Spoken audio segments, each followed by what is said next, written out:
Welcome back, tribe. World's getting crazier and crazier, eh? Mayor's initiative calls for car, dairy, and meat ban by 2030. And you would think, well, this is just a mayor, they're off on the deep end, but these are usually test beds. It starts off in a small town, then a city, then it goes nationwide. So we're peering into the future of where they're really trying to take us. Climate change initiative spearheaded by London, of course it's London. Mayor Sadiq Khan is recommending against buying more than 3 items of clothing a year. Would you look at that? Privately owning a car and flying more than once every 3 years. The C40 Climate Leadership Group comprises, in its own words, a network of nearly 100 mayors of the world's leading cities. So this is further along than we've ever thought. We will penetrate the cabinet and you will eat the bug sandwiches that are united in action to confront the climate crisis. It has commissioned a report making suggestions, how they can have their greenhouse gas emissions by 2030. They tried to take cows away from farmers. That failed. They're trying to ban gas stoves up in New York. California doesn't even have the power grid to support electric cars only. Still pushing for it.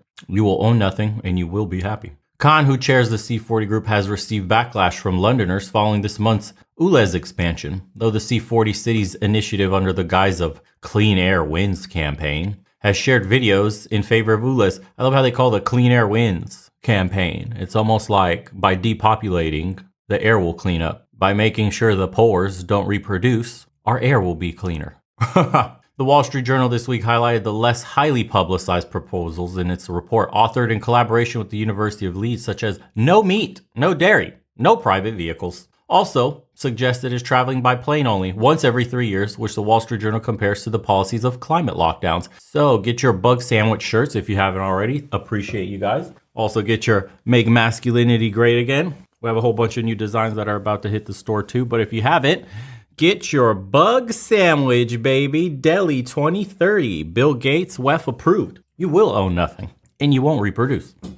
Your bloodline ends with you. And that is on legionofmen.store. Links in the description below. Thank you. Appreciate you. The report prescribes various consumption interventions without outlining how these measures would be implemented. Reducing meat consumption to 0 by 2030 is a listed target. But there's a little way into detail about how this intervention could be achieved. It's got a graph here showing how much we're consuming already. Progressive target, 16 kilos per person. Ambitious target, 0. So they're already trying to take away everything. Let's see here. C40's financial backers include extremely influential organizations and corporations, including Google, of course, the Clinton Foundation, the World Bank, as well as businessman and philanthropist George Soros. This support network of ideologically aligned leaders gives the C40 group serious heft, even if its activities aren't widely known among the broader public. Would you look at that? Quite the support network you got there. There's acknowledgement of this undeniable influence in the report, which states that the network of C40 cities can use their global spending power to speed up a transition to low carbon production, making use of immediate and ambitious action. I told you cities are ground zero. The decay, the moral degradation, the mental illness, the behavioral sinks that we're seeing, it's like the rat utopia experiment, starts in the cities. The new American dream, like I told you guys, the reason I show you those videos of people moving out to the countryside, to small towns, buying plots of land and doing something as simple as mobile home to start, where you eventually build out your full home. Some of those mobile homes were only $40,000. It's a transitory thing for you while you build your permanent settlement. You need to get away from the cities. The policies that they're trying to enact, that they have serious financial backing and will succeed in enacting these, is only a matter of time. And it does not bode well for your mental and physical health.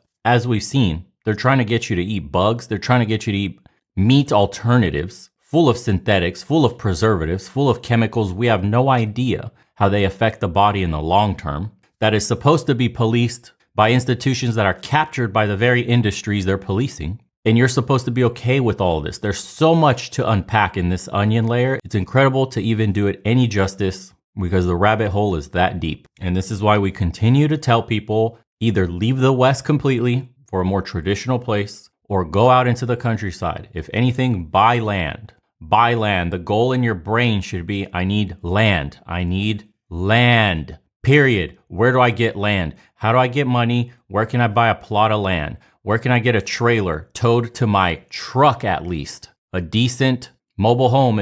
Or it could be motorized. You could just get the 2-in-1 deal. I mean, you could get a motorized camper or have it towed by your truck. This gives you mobility. Go into the city or the town nearby, buy everything you need, shop for the week ahead, come back, live on your plot of land, and you're good to go. There's some things you need to learn along the way, like setting up septic tank, getting electricity probably through solar power roofs, having a small generator that's powered by kerosene in times of need. There's answers to all these questions. For those that are serious enough to want to escape the rat race, you'll get answers to them immediately and quickly with the power of the internet. Staying in the city is asking to stay in the rat race. No matter how much they goad you and they dangle that carrot in front of you of high salaries and all the hedonism you're surrounded by in the city, just know that when you accept that deal, you will never get out. You'll work until you're dead. Your life lived, non-existent. Your job will allow you to go on one vacation a year, and most people here in America at least don't even take their vacation somewhere nice, if they take a vacation that year whatsoever. Most of you are accumulating off days for work. Most people will put in years at a company. Years. Haven't been on a vacation out of their state in how long?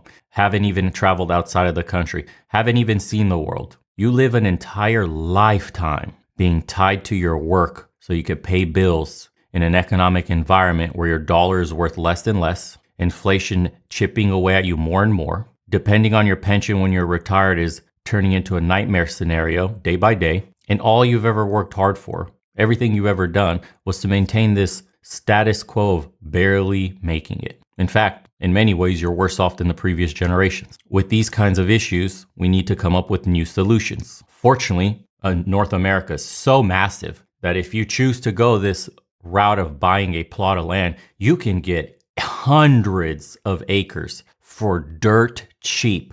Dirt cheap. If you just look up plots of land for sale in America, you will be absolutely shocked. Do not fall for the veil of thinking you need the comfort and convenience a city provides you. You can get by with a lot. As a matter of fact, I would argue that when you take away too much of this comfort and convenience the city provides you, you actually begin to be happier, to be more fulfilled, to find your purpose in life. Truly, I do believe that. And I do believe the new American dream is escaping the big city and the rat race therein. Let's see what some of the comments say about the new world order being ushered in. And thus the battle lines of the new religion are drawn. A religion that has no aspiration for the human beings beyond contentment with being locked up in a cage and saving the planet. All this whilst high priests whiz around the world preaching their flat ontology of decline and reducing human beings to the level of a beast. Beautiful.